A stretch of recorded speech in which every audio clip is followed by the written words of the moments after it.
Good morning, afternoon, and evening. Welcome back to the Liberal Artist Podcast. I'm your host, Buddy Opapula, and with me, I only have Andy Gibby Gibson. It's just me today, buddy.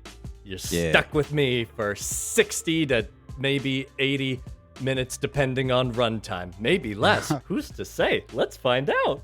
Took a little break. Gibby, you went to Italy, man. You went overseas. Yes, I did one of the stereotypical white people vacations. Anytime you ask a white person when they're going on vacation, they will say Italy, or they will say Greece, or maybe both. Sometimes they do both, because we all, at our core, want to live our Mamma Mia fantasy. I've been getting a lot of Japan travel recently. Yes, I've heard that as well. Like, I've had a lot of friends go to Italy. Italy and Japan has been, like, in vogue this year. I also have a friend that's going to Germany, and I'm a little concerned about that trifecta. There's nothing malicious there at all. What do you mean? No. Are they any more malicious than modern day America? Nope. Exactly. So we're okay. It would be pretty ironic if World War III is the former Axis powers teaming up to defeat the evil empire of America. That would be probably for the best. I think that's just a season of Hitalia, right? That's a good question. We don't have our Hitalia expert tonight. Hitalia mentioned it. Kaylee's not here. She's going to be livid, bro. She's feeling a disturbance in the force right now, and she doesn't know why. But no, what you get into, what are you comfortable sharing about your Italy? Food. Yeah. Yeah. It's amazing how you can take incredibly simple ingredients, as long as they're high quality, and make a dish with them. And it's just the best damn thing you ever ate. For sure. And loved seeing all of the different monuments, loved seeing all the different architecture. The Duomo, I am not religious anymore. If I would have spent maybe like 10 minutes more, that might have been back on the table, because that is gorgeous.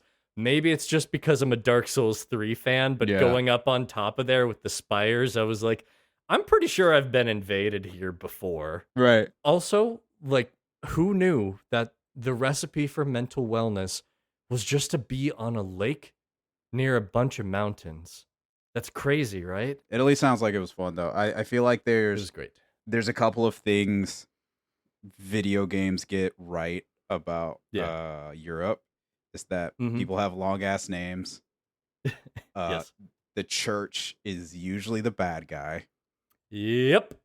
And Gothic architecture is sick. It's absolutely, like I was saying with the Duomo, I absolutely dug it. And I was just like, ooh, I know they're the baddies, but damn if they can't make a spire. Put a couple gargoyles on that shit. If religion wasn't the norm in America, and you just found out that there's a giant Gothic cathedral, or not even a cathedral, like a fortress, basically. Yeah. And they keep remnants of dead people that they call relics and holy. That's metal You'd be a as little hell. concerned about it, right? Oh, yes. I mean, yes, concern is the emotion I would feel. The average person would feel concerned. We would be like, yeah, we watched Metalocalypse. We're down for that. Right. It's like, that sounds raw as hell. Can I see them? I saw a couple, and I was like, wow, that's a dead guy. Ain't that nifty? Well, what? It's a piece of a dead guy. Pretty much. But shout out real quick to the entire nation of Switzerland. Okay. You gave me fondue, and as a Midwestern boy living in the South, you've combined my adoration for cheese and my inevitable future of heart failure. And I would like to thank you for that. Did the Swiss invent fondue? I actually didn't know what fondue was until you came back.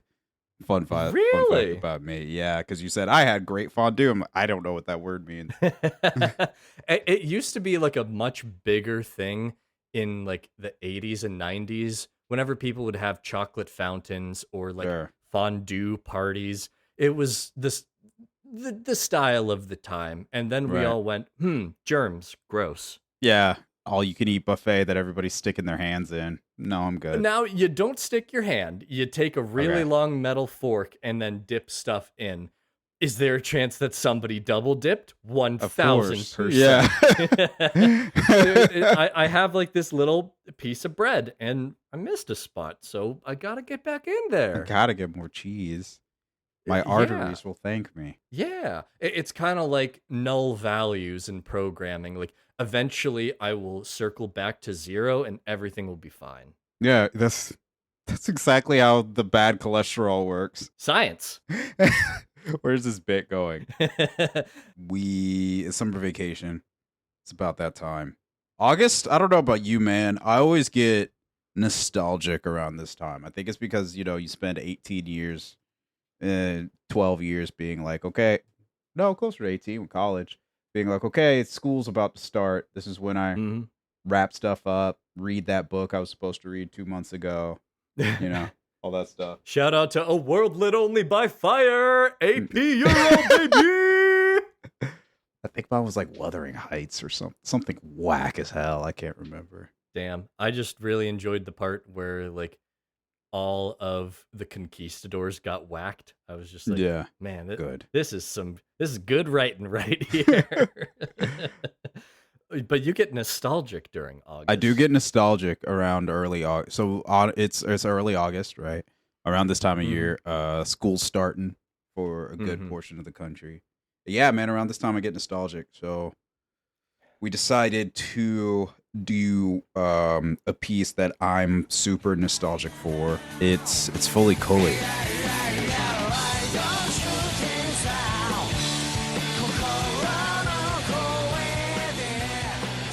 This dropped in the States in 2003. And I've been fortunate enough with the podcast to, with you and Kaylee, revisit a lot of media and pieces that I've really enjoyed just growing up. I would call this one of the, like, there's like landmark pieces that kind of like defined my taste and like how I define humor, how I look at pieces. It's probably like this, Futurama, Community, and a Dave Chappelle special or two. Wow, that's really high up there on the list. Yeah, I'm a weird guy. Do you ever realize how much influence Adult Swim has had over your life and Yes. how you perceive the world? Yes. Yeah. Truly. But that's a good point, right? I think it's hard for people to remember a time before Adult Swim. So you and I, more so me than you, are definitely a part of like that. I'd call it like the Toonami Cartoon Fridays generation of children Cartoon Network watchers. And back in those times, back in my day, midnight on a Friday or 2 a.m. on a Saturday that you and your friends are just like kicking around, tired of kicking each other's ass in Smash Brothers, so you turned off the N64 and turned on the TV so everybody can enjoy slumber party. Back in the day, it was basically like Boomerang. They would show like old Scooby-Doo episodes or Jabberjaw or what's the like underwater yellow folks? They're not Smurfs, but they're almost Smurfs. They have like the snorkels coming out of their heads. That's too deep of a pull for me right there. Yeah, I can't remember what they're called. It's not important. For a long time, that was like either midnight or I'm homesick at school, Cartoon Network. Then Toonami happened. Yeah. And it blew up. And so as Toonami got more and more popular, that took over. So you would have Toonami in the afternoon. Then you would have Toonami Rising Sun first thing in the morning. Then you would have Toonami Midnight Run at night. And eventually Midnight Run got axed. And Adult Swim, back when their promos were old people in a pool. Yes. Way back in the day. Yeah. No kids allowed. The interstitials that start at like 7 p.m. Central. Yeah. That eventually came around. And they kept a little bit of the Toonami influence, right? On top of having stuff like their original pieces. I think Danger Mouse, Sea Lab, Aqua Teen, probably some of the flagship ones. Frisky Dingo. Space Ghost Coast to Coast. Space Ghost, yeah. That was their big one. I think Space Ghost Mhm. even predates Adult Swim. Along with that, as we've mentioned time and time again, on the pod, was their anime blocks. So your Cowboy Bebops, your Adult Swims, your Cowboy Bebops, your Mm. Ghost in the Shell, your Inuyashas, and then they usually had a flex spot. And Fooly Cooly took that in August of 2003. This is a piece I'm super familiar with. I know I don't even know if you had heard about it before I said something. I had heard about it once, 11 or 12 years ago, I'm going to estimate. Yeah. This was when we were in band class, and one of my buddies was like, yeah, I'm learning to play the bass because of Fooly Cooly. And I was just like, what's that? And he's like, I cannot explain it. And I said, well, I'll store this in the memory drive for a while, and eventually it'll be relevant again. Right. All I knew going into this was that somebody played the bass, and I said to myself, I play the bass. I bet I'd like this show. They play the bass in quotation marks. There is a bass guitar present. Yep, I think maybe the bass is played once. The fact that that was the only thing I knew about this show going into it, honestly, kind of works for this show, because it's best if you know nothing before you get into it. You go in blind. And we're going to ruin that for you with a podcast episode. Get ready for it. No, so Fooly Cooly, definitely US side. Turns out one of the most influential anime ever made. Again, I know we say that a lot. It's because we only deal with GOAT status on this podcast. We're only looking at the good shit. You think we're gonna watch some fucking Sword Art Online? I don't think so. Fuck out of here. Goddamn. Not happening. Ikitosen bullshit. You think we're gonna waste our time with that nonsense? No. Not a chance. Not a chance. And we're not going to review your favorite isekai just because you like it. Unless we like it, then maybe. Unless we like it too, then yeah, we'll totally watch it. Then maybe we'll do it. But we've got a more refined taste here. We're about the classics, like you say. Yeah. Like, we have to put on a monocle before we watch the anime that we like. I'm wearing 4 monocles right now. Hell yeah. So Fooly Cooly. Fooly Cooly. It's made by Studio Gainax. And for those who know, Studio Gainax is like one of those big studios, one of the most famous ones. Yeah, they're the Evangelion people. You know what? There were multiple moments where I went, this is Evangelion, but Bo likes it. In a weird way. Yeah. I was just like, this is Evangelion, but if it was like good? If it was manic. Yeah, so Gainax, they're a lot of their biggest piece. Obviously, Eva, I think, is still their biggest piece. Other huge stuff they've done is Gurren Lagann, Tengen Toppa Gurren Lagann, Panty and Stocking with Garter Belt. Yeah. These guys have done a lot.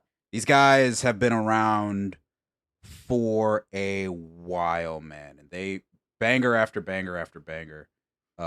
With them, honestly, there's a big argument to say they're one of the greatest studios to exist. I mean, with a resume like that, who kind of compares to them? Man, Sunrise, Cowboy Bebop, and our Trigun. Just to talk about stuff we've done on the podcast. Yeah. Did they also do Outlaw Star, or was that somebody else? I think they did. They did. Toei Animation, the Dragon Ball people, right? Yep. Studio Trigger, which will come up. They'll come back later in the conversation. There's a lot of good ones, but Gainax is up there, man. They're important. And oddly enough, like, this particular show, visually, is so different than anything else, like even just in that list. But I was thinking to myself, I don't see like the influence of other shows in this. It kind of stands alone. And it was interesting to see later on the different shows and properties that this influences, that people take inspiration from. Yep. But oddly enough, I really couldn't remember a show that had a muted color scheme like this one does. Yeah, it looks washed out, but like intentionally Yeah. so.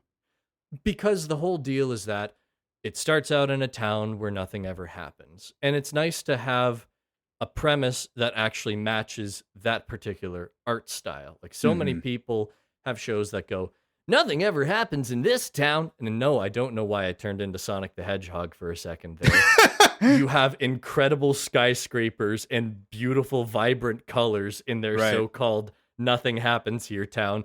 And this just looks like kind of suburban. Yeah, generic Japanese town by a river Yeah, with one bridge. No, yeah, precisely. that's super true. And that's intentionally right. Mhm. It's director, a guy named Kazuya Tsurumaki. He he's spent most of his career being an artist and an animator. So this was his first time directing a piece by himself. So he's like, I want to do something wacky and I want to get really experimental.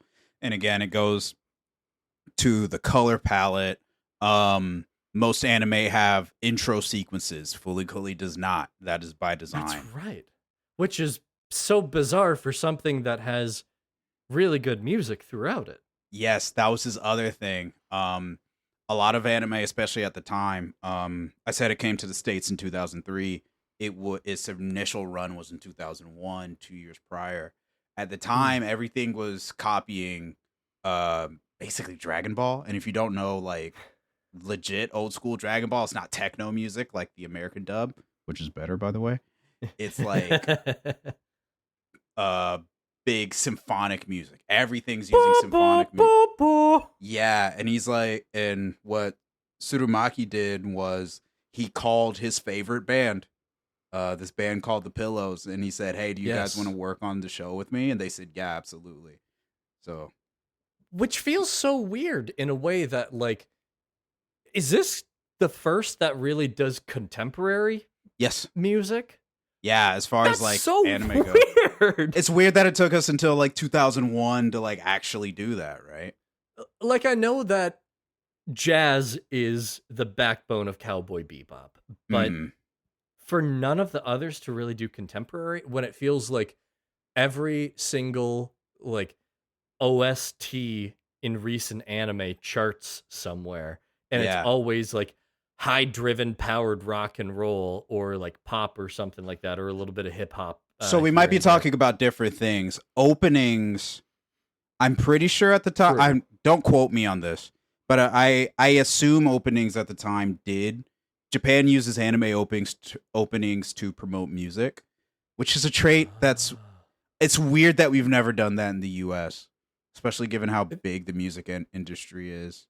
Especially for sitcom openings. Especially for like sitcoms. I mean, I guess we do it for we used to do it for movies all the time, but we just never did it for television. Why are we noticing so many weird things? Because this is a weird show with a lot of stuff going on. Yep. I was pretty confused in the first 5 minutes of yeah, it definitely and we'll get into it. Fooly Cooly definitely takes probably multiple watches to be able to discern this is what I should be looking at, because it's really flat. It's flashy. To keep talking about Tsurumaki, his main inspiration, right? So his main set is in what's the word? Design philosophy for the show wasn't traditional anime. Like he wanted to be as different from everything that was coming out as possible. So he used Japanese commercials as the baseline. That makes a lot of sense. Come to think of it, I've seen all the weird ones with Arnie and Stallone. For those who don't know, Japanese commercials are everywhere because it's car crash television. They're like, we have 20 seconds to get your attention and get you to buy our product. Here's a lot of stuff happening at once. And the commercial never relates to the product. Never relates to the product. You will see the Terminator flying off into the sky, blasting laser eyes and being like, you should buy this product. And then you find out it's for toothpaste? What? It's wild. So he said that was his basis, and he designed the show around it. That and it's super referential. There's a lot of gags. There's a ton of wordplay.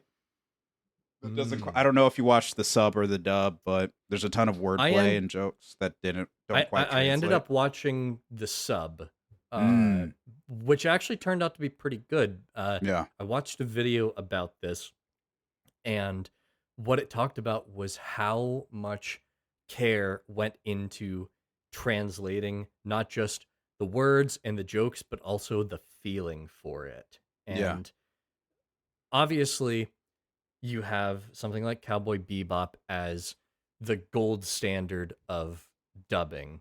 Uh, yeah. oh, my bad. I said the wrong things again. I Oh, so watched the you dub. did watch the dub. You watched the English dub. I did watch the English dub for this, Excellent. and the video that I watched on it touches on like how they changed some of the cultural references to make Yep. more sense, but also how, the director came over to make sure that the American voice actors recording in America captured the feeling of it properly. Yeah. Yeah, you can kind of tell, and especially so it's a 6 episode anime OVA some people Which might use. really surprised me because I thought it was going to be a bunch of episodes for it to be a well-known show. No, it's No. tight, it's concise, crispy, one might say. You can tell from the difference in voice acting quality, and it's the same actors, right? The difference Yeah. in quality between like episode 1 and episode 6 is Hmm. light years. Or episode 1, you can kind of tell they're still getting to know the characters. They don't Yeah. quite get the goofy melodrama that this style Mm. of anime asks for in their voice acting, but by episode 3, they're like, "Oh, I'm supposed to be screaming." Got it. Yes. Understood. Yeah, it's a thing where like you notice the first time around, and I'm sure this has something to do with the advances in production and Mhm. in lip syncing and everything. You notice some of the things here and there in episode 1, but by episode 6, it doesn't even Doesn't even phase come you. over your mind. Yeah, it Yeah. doesn't phase you. It doesn't even pop in that it's like, hey, this was for a different language and now somebody's speaking in English. Like it just flows so nicely. Yeah, man. But we've been talking about the ecosystem around Fooly Cooly. Let's talk about the actual piece. Coming out the end of it, just overall thoughts. I think my overall thought is what the fuck? I Yeah. think it is a full throttle ride that refuses to explain itself to you, Mhm. and that's at first exceptionally frustrating. Yes. And by the end, it's like, all right, I'm picking up what you're putting down here. Yeah, you know? I feel like especially your first time through it, especially if you're binging it all. Because again, my first time, I was 10, so my imagination and my brain and my tolerance for this stuff was a lot more elastic. Your first time through it, you're just like, by the end, you're like, what the fuck happened? And the show's asking, did you have fun? It's like, yes, but I don't know what happened. You're like, okay, cool. And the show's Yes, like, but okay, cool, explain bye. just one thing. I just want a single crumb of logic. The Vespa is already I'm in starving. space. It's gone. Okay. Can't ask her Done. anymore. Yeah, that's fine. But it's a coming of age story, centered mostly around a little Japanese boy, a 12-year-old boy named Naota, and a crazy couple of months he has when this woman named Haruko Haruhara drives into his sleepy little town on a bright yellow Vespa scooter and smacks him upside the head with a bass guitar. Mm-hmm. Yep. And then something starts growing out of his head. Yep. And that something growing out of his head turns out to a robot. And then it gets weirder. And then it gets even weirder. But yeah, most apt about it is that it's a coming of age story. Stuff coming out of Nauta's head is an obvious parallel. It's weird, man. Rewatching it after so many years. At first, it feels like it represents just generally being uncomfortable in your body. Yeah. But then like Big halfway puberty vibes. Yeah, but then halfway through the series, when they really start focusing on Naota, not just Naota's as a character, but specifically his relationship with Haruko, who happens to be a pretty lady.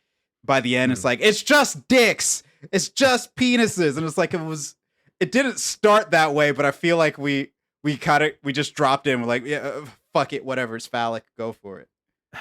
There are some uncomfortable things that I have with this. Yeah. And I think it's that, like, the Japanese have different preconceptions about, like, what is appropriate for a preteen to be dealing with versus, like, the American version.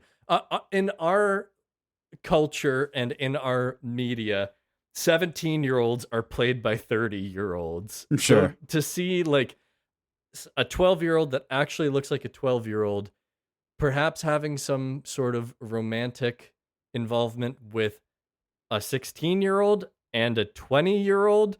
Yeah. It took a lot of, like, a lot of discomfort for me to get past all of that and just be like, different culture. Yeah, so actually, let's talk on that, because off the pod, you had mentioned that to me, and I didn't want to say anything at the time. But so one of the big contentions of the series, obviously, it's a coming of age story, and Naota being a 12-year-old boy is the main character, so his relationship with women or girls who are becoming women is going to come up, right? Yeah. The two women in question are Haruko, as we mentioned, she claims to be 19. But not. She's also an alien, so she's also an alien. Don't worry. Muddies the water even more. And then a high school girl in his town who had a relationship with his older brother, Taro. Mamimi. Mamimi. Her name. Yeah, and Naota and Mamimi have a physical relationship, not explicitly sexual. They definitely like make out, right? And he's got some discomfort about it from the start. For sure. So to help alleviate your stress, it's not supposed to be okay. Okay, yeah. I mean, it's supposed to be weird. His discomfort in his own body, and also the fact that this high schooler is not mentally well, because we find out in like episode 2, she's a loner and an arsonist. Maybe allegedly. Might be. I've seen a lot of proof. Might be. Where there's smoke, there's arson fire. When there's smoke, there's cigarettes. No, when it comes to Haruko, Naota, it's one way. Naota obviously has a crush on her, but it's not reciprocated. She manipulates him for her own reasons, which we'll get to later. But it's the same. Which I was like, Chris Hansen, where are you? She's an alien. It doesn't count. And we got to write some new laws. And for the relationship between Naota and Mamimi had feelings for Naota's older brother, who has since moved from their sleepy little town to the U.S. And is playing baseball. Since he's gone, Naota's brother Taro, she's expressing her affections on Naota instead. So she's like using him in a way that's not kosher, and he doesn't know how to feel about it. And obviously, as we said, Mamimi very much so is not mentally well. She's kind of a character we spend a lot of time with, but true. It's interesting how, since she's not the main character, we kind of intentionally never get any closure with her. Yeah, I mean, towards the end, she's kind of like ignored, and that makes her easily manipulated by the villains? Question mark? Which we'll get to. Mm-hmm. But yeah, we don't really get all that much closure with her. I definitely thought we were going to, because at the end of episode 1, Naota says something like, "It was in that moment that I knew I'd care for her forever." And then, like, an episode later, he's like, "Nah, there's a 20-year-old who's interested in me." Well, again, Naota knows that his relationship with Mamimi isn't real. It's not until he gets in episode 5 where he starts to get overconfident about himself. That he's like, hey, I am pursuing you not because it's the right thing. I thought you were into me. I'm king shit, right? Yeah. But with Mamimi, it, it's just interesting to see how broken she is and that Naota is not capable of helping her. And he doesn't know that because he's just a shitty kid. He's 12. Yeah, he's 12. He's got he's shit not capable popping out of his forehead. He's right, got and it's stuff also, to deal with. It's also not his job, right? Yeah. Implications with Mamimi. She may or may not have burned down her elementary school. She may or may not be a runaway. We never see her at home. We never see her with her parents. They never talk about her family. Yep. She is definitely bullied, but we don't know to what extent. Right. Yeah, because we get it from the perspective of like the grade schoolers, not the high schoolers. Which we never see another high schooler in the series. That's true. That's true. Like, it's like, what do we know about you? You're unstable, and maybe you burn things, and you write things on your cigarettes like a shitty high schooler would do. She's a photographer. Yeah, she smokes. She's kind of a mystery. Intentionally, again, the things that you do when you're kind of a fucked up teenager, you know? Yeah, dude. There was a long time. Again, if you're my age and you're part of that Toonami generation, there was a long time where Mamimi was like the poster girl for edgy sad boys. Yeah, that makes a lot of sense. Like on some Bad Bunny shit. It's like I'm listening to sad boy music and my video is Mamimi smoking, staring into your soul. Never knows best. Early YouTube, I'm guessing this was at like 240p resolution. Oh, for sure, bud. Like some weird electronica download. trying to get like on bright white YouTube. Damn, with like the star ratings and everything. Yeah, crazy. Good times, man. Good times. So, I admittedly was a little prudish about a lot of this. No, you weren't. And I mean, uncomfortable with this. But upon further reflection, there's a considerable amount of parallels in United States media with the same sort of trope. Sure. Of like coming of age story, young boy like starting to become like a teen or a man or anything who has like an awakening because of an older woman. Like this is not like an uncommon trope. Like even something like Gravity Falls, I think still counts under this umbrella. I think so, for sure. It's definitely less explicit because it's Disney. I think this is a plot point in What's Eating Gilbert Grape? I think it's that. Never seen it. It's good. But we don't like Johnny Depp anymore. It's pretty good. Leo is maybe on thin ice, but itself... looking back, probably shouldn't have accepted that role. But it's a good little flick. So there's a lot of things that like are reflected like in our media as well. Of course, because of like the way that we view like boys versus girls, you could never gender swap this or any of those pieces of media and have anybody find it even remotely acceptable. Yeah, and then you get into like power dynamics and gender roles and whatnot. It gets real dicey. Yeah, especially like the moments like towards the end of the series where like I will always call her Vespa Girl.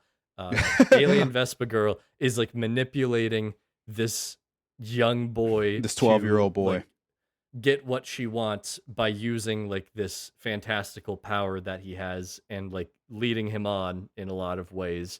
Like there's still some big discomfort that I have with that, where I'm just like, I'm calling the cops. I don't know what the number for the cops is in Japan, but I'm finding out. Yeah, let's talk about the quote unquote plot. The key statement that you should take away: it doesn't matter. It just The doesn't. medium is the message. Exactly. That's usually people's first issue with Fooly Cooly, right? Is that you're sitting there watching it. It doesn't.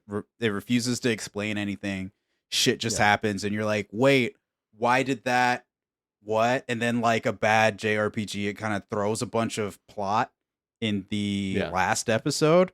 But all that plot is wrong. it's the best part. It is kind of funny where it's like there are a lot of parallels to Evangelion with this, but at least this only takes like 2 hours. Right? Where it's just like, hey, by the way, here's a potential world-ending threat. Kind of important. Yeah, I think we'll Eva. explain. I think Eva is 60 episodes, so Fooly Cooly is 1/10 of an Evangelion. Eva is 25 plus a movie plus 2 redo movies.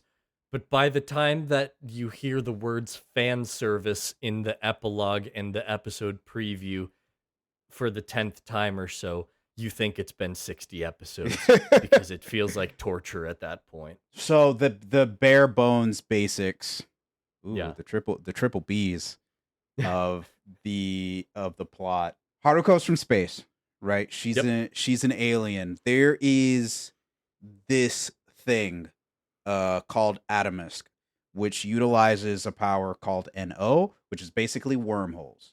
Atomisk is a being that has so much NO that it can theoretically, supposedly, pull entire galaxies and place them somewhere else or steal them, which is why they call Atomisk the Pirate King.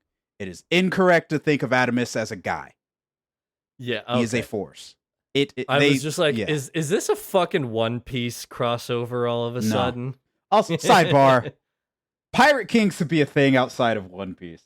Anyway. We've all seen the cinematic classic Pirates of the Caribbean at World's End. True! Haruko wants Atomisk.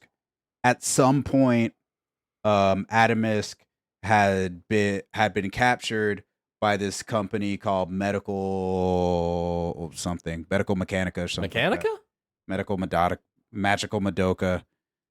Whatever. It doesn't matter. Metallica. And he is trapped. And Haruko really wants that power. So she goes and finds people that have sufficient NO in them and opens their NO. And eventually her goal is to just kind of roll the dice until she gets Atomisk. Yes. She may have, kind of, sort of, to some extent, done this to a kid years and years and years and years ago. That guy grows up, becomes basically a leading member of the Earth Space FBI. With eyebrows. Yeah, with seaweed eyebrows, which is a whole other story. And he misinterprets the entire situation.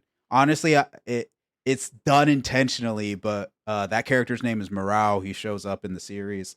Him explaining the whole situation about Atomisk and not understanding what's going on is one of the main reasons why people get really, really confused as to what's going on in Fooly Cooly. Oh, so he's an unreliable narrator. Yeah, so what he does, and I'll get back to the overall plot, but what he does is, in the last episode, again, they save it for the last episode, he says, I know what Haruko's doing. Atomisk is a guy. He's been captured. She's in love with him, and she's manipulating your affection for her to get him back just like she did me, which is not the case. Okay, so that makes a lot more sense. That like he got it wrong. Yes. And the problem is, in the TV show, they never explicitly say, "Oh, he was wrong." Okay, sure. So he just does this whole thing. We have an anime sequence. By the way, Atomisk is a bird now. The show's over. It's energy. Yeah, maybe. It's more accurate to think of Atomisk as a force of nature, than like a consciousness or a dude. Definitely not a dude. 100% So not a guy. so the things that come out of Naoto's head through this Hmm. NO portal, Yeah. these are created by Yeah. Atomisk? So not by Atomisk. They're created by Mechanical Metallica, whatever the company is called. The Big Who Iron. Yeah, the big iron that is in Nauta's town that we skipped over. We were describing as totally normal town. Uh, there's an iron there. It's supposedly a medical facility, a medical equipment plant. It's not. Yeah, It's secret aliens. sure. But it's pulling robots and stuff from there because again, Haruko knows they have Atomisk. So if we put an NO portal in Nauta's head, Nauta has access to a lot of NO or a big portion of NO.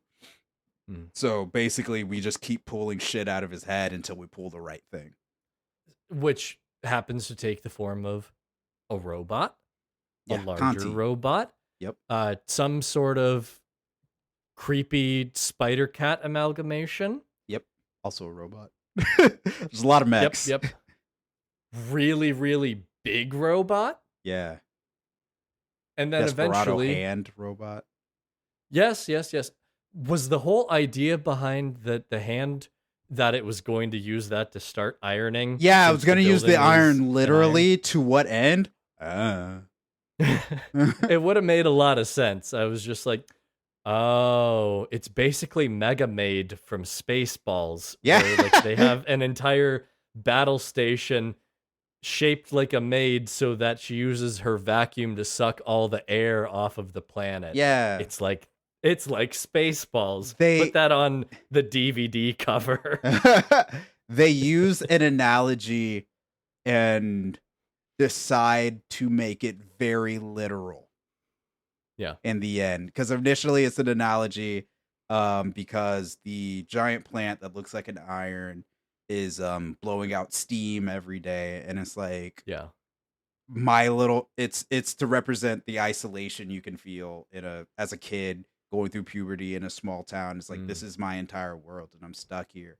From there they then use it as an analogy. It's like, oh, this company, these manipulators are going to iron out the wrinkles on all of our brains just to assimilate us so they can have power. They very quickly do that. And that progresses to very literally, no, they're going to iron out the wrinkles on the planet and make it smooth. And it's your problem. It's like, why? To what end? Kind of wild. To what end? It doesn't matter. It doesn't matter. We have baseball to play. Yes. The kid has to learn how to swing the bat. He swung Which- the bat. I love that. Which, to be perfectly honest, like, it is interesting how that moment, which is in like episode 4 or so, Episode is 4, the yes. first kind of moment of self-determination that Naota has. Mm-hmm. And that continues on through the rest of the series to the grand finale where he makes his own decision about what to do with all the atoms and to release it so that nobody gets to use Kind it. of. Like, kind of? Kind of. Maybe? Adamus just Sort kind of? of leaves. Oh, okay. It's not what now. Yes, to what you're saying. What Nauta's ultimate like coming of age situation is being honest. So one of his big issues is he wants to be treated as an adult. Yeah. He's constantly trying. He's one of those kids who wants to be treated older than they are. Right. Yeah. It's like, I know what I'm doing. I'm an adult. I'm an adult too. Again, they don't really take the time to verbalize this in the anime because there's also like a book that takes a lot more time and a lot more liberties, and then there's also a manga which takes a little bit more time but not much. One of the things you're supposed to infer, the anime wants you to infer and connect the dots a lot, which I like that it asks you to do that, is that Naota lives in the shadow of his older brother. Yeah. His brother is a hotshot kid from the middle of nowhere. His brother is Shohei Ohtani. Right? That was something that I found interesting because, like, when this show came out, there were not many Japanese baseball players that had Coming to the gone to the States. United States. Pretty Yeah. much the only major one that was like a household name is Ichiro Suzuki. Mm-hmm. So it's just an interesting creative choice that they made with that. But yeah, he is very much living in his brother's shadow, like Yeah. to the point where his brother's ex-girlfriend is treating him as a substitute. Yeah, and again, we're gonna talk more about Mamimi. Even that's like a really shady relationship. We know that Naota's brother Taro, um, he no, not Taro, Tasku. I can't remember his name. Baseball But man. baseball man, baseball, invisible baseball man. Mhm. He saved Mamimi from that elementary school fire that she may or may not have started, and B, we don't know. We never learned the nature of their relationship with each other. We just know that Mamimi was interested in him. We don't Yeah. know if he reciprocated. We're never told. We know he has an Oh, that's a American good point. girlfriend now, but Yes. there's a lot of speculation in fan spaces. They might go a little bit more into it in the books I haven't read, but it's like, hey, it's very possible that they weren't even friends. Mimi's so fucked up. She might have just obsessed over this dude, and then he disappeared, and then she was like, "Little brother, come here." you know? You know, with Naoto's desires to be an adult, Naoto kind of has to grow up fast in a way. Yeah, In that, like, his dad and his grandpa are basically just comedic side characters. yeah. And I know that, like, his dad is a widower, and so he's going through a lot. Which you only know because I told you. Yeah, I would not have picked that up. I would have just been like, this is a really goofy guy. No wonder this kid is like so morose all the time. He's got like his only good male influence in his life is thousands of miles away playing baseball. Right. I love that you brought that up. Because one of the ironies of Fooly Cooly is Naota wants to be an adult. He wants to pretend to be an adult. The irony is all of the adults around him are also fuck ups. Right? There's his dad writes zines and kind of runs the bakery. Well, hold on. There's one of his schoolmates, one of his classmates, Nina Mori. Her dad is the scandal-ridden mayor. Is a scandal-ridden mayor. There's their teacher who doesn't know what the hell she's doing. There's space FBI man Morale, who has a small dick, and in order to feel more masculine, wears nori. So like the seaweed you wrap sushi in, he wears those as big eyebrows, so he looks more intimidating. And if he doesn't have those on, he freaks out. He's basically a teenager. Yeah. Like, just the way that he interacts with other people. Like, he tries to look cool when it's like, sir, why are you on that motorcycle in this construction zone? In like, how'd you get that up there with all of the concrete, like, pipes and cylinders? How are you getting down, sir? He's so wrong that he confuses the viewer on what's going on with the plot. Like, Morale has no idea what's going on. Also, Naoto's dad thinks that he's in a relationship with alien Vespa girl. He wants to be. But I think it's funny because, yes, Naoto's dad is a clown. His granddad's just kind of around. But Naoto's dad's kind of like the only person who has his shit together. It's like the only person who really knows what he's doing. Seriously. He runs the bakery. I know it's a Japanese joke, but that man was wearing a Nazi uniform during Airsoft. Yeah, he took it very seriously. He was wearing a Lupin the Third outfit before then. He looked clean in that red jacket. Monkey-san prefers the red over the green. That's a deep, deep anime pool, if you know. But there's gonna be one person that hears this and is like, "Wow!" It's like, "Yo!" But Naoto's dad is number one a widower. This isn't said in the anime. This is from the books. They used to live in the city, or he used to live in the city with Naoto's mom, and I think his older brother. It might have been before he was born. their mom died, so he ended up moving back to the small town, giving up his job as an investigative journalist and running this bakery. He now makes this zine that supposedly people don't read, but the reason why Nina Mori's dad's scandals were exposed, like his affair, Naota's dad is the one who exposed it. Damn. That's why it's episode 3, which is one of my favorites, the one centered around Nina Mori, in the very creepy scene where she's taking a bath and he's talking to her outside the window. That's what he's talking to. That's what he's talking to her about. He's like, "Hey, by the way, shit must be hard for you. I am sorry." And Nina Mori's like, "It's not because she also wants to be an adult." She's like, "It's not a big deal." And he's, in his own clownish way, he's extending the olive branch. He's like, "Hey, you can stay here as long as you need to, man." Yep. I definitely didn't pick up on that. All I was thinking was bad touch, bad touch, bad touch. There's also potential for bad touch. Where is the predator? Watch now. There's also a moment in episode 6 when Naota runs away with Haruko. Runs away. They go to the outskirts of town because they don't leave. They're on like a bench in the park. Right. Naota's teacher comes. They've been gone. He skipped school for like a few days in a row. Naota's teacher goes to his house, and it's a really sweet moment where she's like, "Hey, your kid's skipping school. I need you to do something." And he's like, "No, Naota's okay. I know he is. He can take care of himself." And it's like, dang. He's the man of the family. Yeah, he really is. No, seriously, it's like Naota's dad is a literal clown. He's ridiculous, but he's weirdly one of the only adults who kind of has their shit together. It's like him and the secretary who the mayor is sleeping with. They're the only adults who are like, "I know what I'm doing."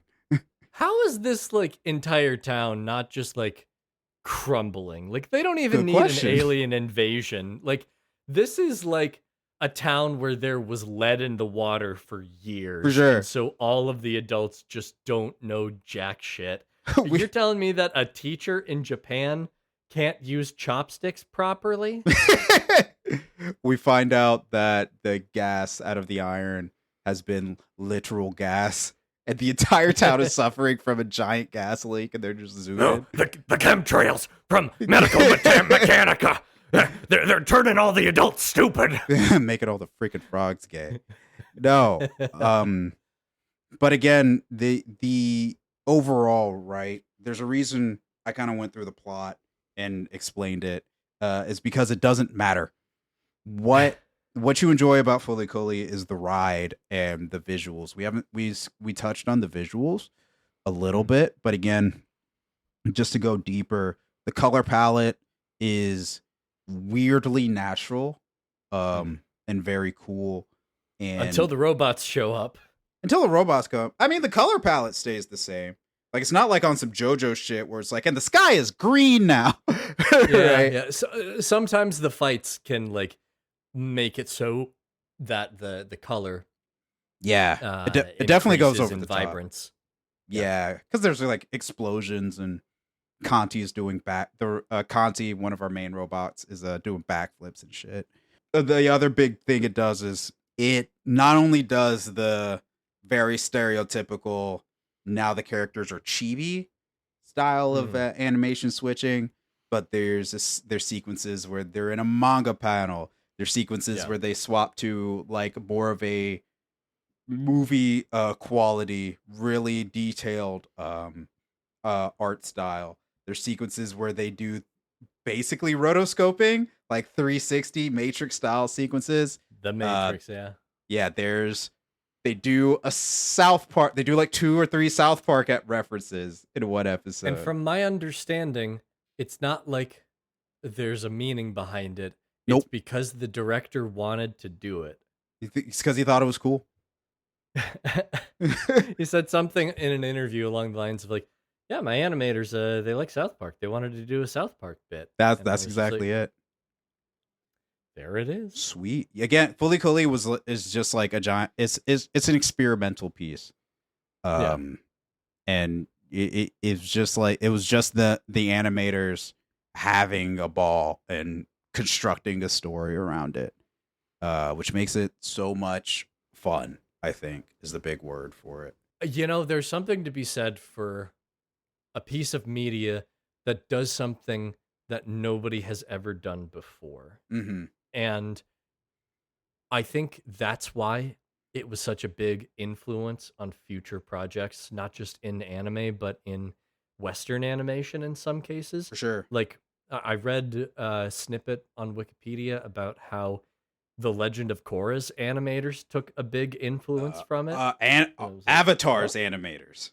Yeah. That makes a lot of sense. The director of Avatar, when they were making it, made his entire team buy the DVDs and he said, go watch Fooly Cooly and come back and report to me. That would have been a lot harder back in the day, because it would have been like, all right, I need you to spend $35, and that's just for shipping from this shady website that might give you a virus. Right. It's like 2003. We don't have Amazon yet. If you don't speak Japanese, you better learn quick, or hope that you got lucky and found the dub, pal. Right. Just go find the guy in Manhattan on Times Square. He's got the bootlegs. I'm sure if you ask him, he's got it, or he knows a guy who's got it. You'll be okay. Yep. There's nobody that you can trust more in Manhattan than a guy wearing a trench coat. He's got something for you. I don't know what, but something. Jesus Christ. Obviously, yeah, like we said, Avatar: The Last Airbender, and by extension, Legend of Korra, highly influenced by Fooly Cooly. I think most emblematic of that is definitely in later seasons of Avatar, with scenes like Cactus Juice and stuff, and just how goofy some characters are willing to be. Secret Tunnel, the chibi moments here. Yeah. Chainsaw Man. In terms of Japanese audiences, the writer of Chainsaw Man has described Chainsaw Man as hardcore Fooly Cooly, which I'm like, settle down. I can see like that in some of the animation, in like the way that like when the fights go to the air and clash with each other among like the cityscapes and all that. I can definitely see some inspiration there. And that's extra funny because Fooly Cooly did awful in Japan. It didn't. Part of it, I think me, Bodio Papula, into it is that's a little bit of how it was sold. So in US, it was in syndication. In JP, it was released as a movie at one point. So all the episodes just like mashed together in a 2-hour movie, which I think for my first viewing would be hell. That is basically how I watched it. Like I binged it and I skipped like the end credits and the You previews. skipped the pillows. Ugh. Disgusting. Right on Shooting Stars. Like, jam. It was a lot to handle like all at once. If I had spread it out across, like 6 weeks or whatever, it probably would have been easier to handle. But that's just not the schedule of podcasts. I actually have an excerpt from an interview with the director. The interviewer asked, what was the response of fans in Japan? Did they appreciate how weird Fooly Cooly was? Here's his whole spot. Fooly Cooly has different layers. When you watch it for the first time, it looks very interesting on the surface, visual level. As you watch it again, you'll begin to develop a deeper appreciation of the story, and even if you don't understand the story, you're at least going to enjoy the characters. Having said that, there were a few fans who couldn't enjoy it at all because it didn't follow the rules, which is the longest, most Kojima-ass way of saying nobody watched it, it failed. I was picking up on a lot of, we're dodging the question. Yeah. It did really poorly. Fooly Cooly eventually got some sequels. I'm not going to talk about them because I don't want to. But they brought back a lot of the original team, including the director. And I remember watching interviews with him at then. He's like, yeah, we had no idea people in the US liked it. We had Fooly Cooly happened and it went away. And 15 years later, they told me, it's like, hey, Americans love this. I was like, really? Yeah, it was weird to see like some people on like the Fooly Cooly subreddit say like, I wish it didn't end on a cliffhanger, when I was kind of like, it kind of like finished exactly where Very it needed to. The Yes. story is like Naoto growing up. Like, Yeah. coming of age stories don't just keep going to show like adult life. Right. Because then in it's a the different moment. story. Yeah. Exactly. Like even something like Stand By Me, which is a quintessential coming of age story, Sure. it skips ahead like 20 years, and it's like that's not really the point. It's just kind of an ending, you know? Yeah. Like of just like, hey, guess what? Other kids are going to need to grow up. Yeah. But just to like kind of cap off what this Fooly Cooly specifically is influenced, the kind of like domino effect is a lot of the guys who worked on Fooly Cooly also worked on Gurren Lagann, as we mentioned earlier. Mm-hmm. Those guys then left Gainax and created Studio Trigger, who have made stuff like Kill a Kill, Darling in the Franxx, Delicious in Dungeon, Cyberpunk Edge Runners. So you're telling me that everything related to Fooly Cooly is successful except for Fooly Cooly. Except for Fooly Cooly, yeah. It's crazy, right? Is it a cult classic? Is that the right I think word for so. it? I think that's the right word for it. Because again, I think if you're in that Toonami generation, as I mentioned up top, you probably know about it. I don't know if people still watch Fooly Cooly. I have to talk about the sequels. So it got a few sequel series, all named after different genres of rock. There's alternative and progressive that came out at the same time, and then grunge and shoegaze that came out. I still last don't year. believe shoegaze is a real thing. I don't either. I just learned that word, and I'm like, What that's a not silly real. word. The only shoegaze I know is the guy on YouTube that used to eat stickers. Get his ass, damn. No, I am shouting out. This is a matter of respect. Okay. That man's a hero. Sure. Real American He hero did what eating no one else stickers. would. Alternative and progressive came out. I think I watched progressive and thought it was fine, and then stopped halfway through alternative because I thought it sucked. Because again, like we said, right, this is a self-contained story, and the overall plot doesn't matter, and you don't want to see Naoto grown up. That kind of ruins the first series. So the next few series just center around different kids. So it's like different coming of age stories, and they try to get more into like the plot of Fooly Cooly, which is nonsense. Wasn't the point. Yeah, which isn't the point, is nonsense, and it doesn't matter. We have different kids in the Digimon series, but it's not about their development. It's about doing cool shit. Or the kids in different Digimon series aren't related to each other.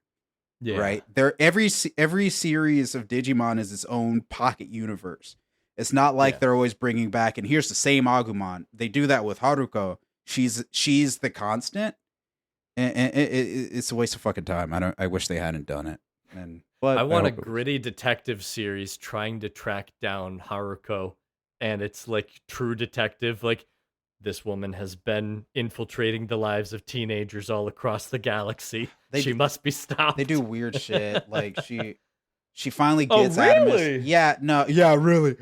She finally gets Atomisk at one point, but that makes her into two people, like her good side and her chaotic side, and then they're beefing because the good side wants to be together and the chaotic side just wants Atomisk. So the good side gets Atomisk, and then they fuse again, and she's like, I did it. And then Atomisk says, deuces, and leaves again. And at that point, she's just kind of around when shit is happening. It's stupid. It's dumb. Not everything needs to be like Coyote and Roadrunner. Right, exactly. It's silly. This is her proverbial football. And Lucy is the universe. I don't know. I've lost the metaphor. I've lost the plot. I was going to iron out everything, but then the iron became real, and I don't know what I'm doing anymore. Yeah. No, man. I again, for me, this is just one of those landmark pieces. I'm not usually into like super random shit. I think I just discovered this at a time where the risk it takes hit me really hard, and I had never seen anything like this before. Very true. And that really stuck with me. You know, I have the question, and this is not meant to insult taste or anything. Mm. If you hadn't seen this at a very influential time in your life for media, how would you feel about it? I would if you not like watched it. as an adult. No, honestly, because I thought about that, and it took me back to our episode about everything everywhere all at once. Yeah. Where I think that's a similar piece to this. Yeah. In terms of energy, if it's not more contained. And Mhm. I acknowledge that movie is very good, but I also said it's the best movie I've seen that I didn't like. So just because of my sensibilities now, I don't think I would enjoy it if I had watched it for the first time in 2025. It would have been a lot. You would have just been like, who the fuck made this? Right. This is insane. It's like, fucking stop eating sugar, assholes, and tell me a story. Stop making Japanese commercials into anime. What if at the end of Fooly Cooly, it just pops up with the McDonald's logo? Why did my brain also go to McDonald's? The golden That's arches in the land of the rising sun. You just see the arches like coming up across like where giant iron medical Metallica is. Horrifying. It's just been an advertisement this whole time. It irons the M into a straight line. You're like, Ronald! Ronald McDonald comes out of Nauta's head. This is too much. In summary, weird show. I respect it for doing something different. I don't know if I'll be seeing it again, but once again, points, and I do not mean this in a sarcastic way, points for different, points for taking a big swing, and for being absolutely unique in the most insane possible way. Man, that's been this episode of Liberal Artist Podcast, y'all. Thank you for joining us. Another boys episode. Appreciate y'all hanging out with us. Follow us on Instagram at libartistpod, and join us next time when we build a Vespa from nothing. Just straight up nothing, I've man. always wanted this. Peace.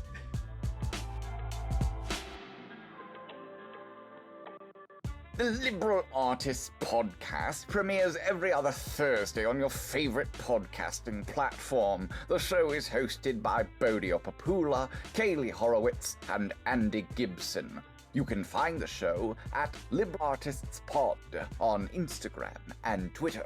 Thanks to White Hot for performing the theme song Reflect, which can be found on freebeats.io. Now, I'm off to go exploring, and maybe, just maybe, I'll find a sheep that I can call my own. Good day.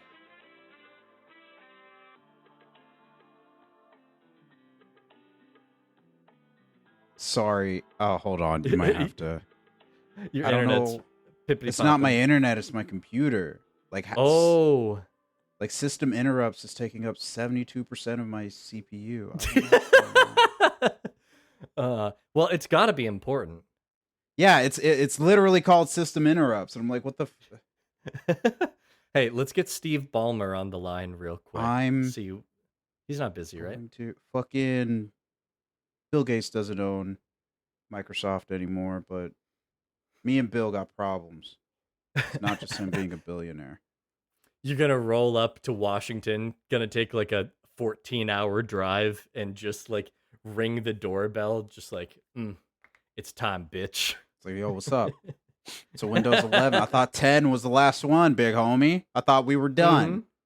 It's almost as if 10 turned out to be really good, and you just couldn't help yourself, It's pal. almost like 10 was damn near perfect, and then you'll have And he's just like, no, please, I swear, I wasn't even at Microsoft when 11 was going on. And it's just like, too late, buddy. You're Too the late, face old of the man. franchise. He's like, please, I'm curing malaria and other diseases throughout the world, but you took up 70% of my CPU.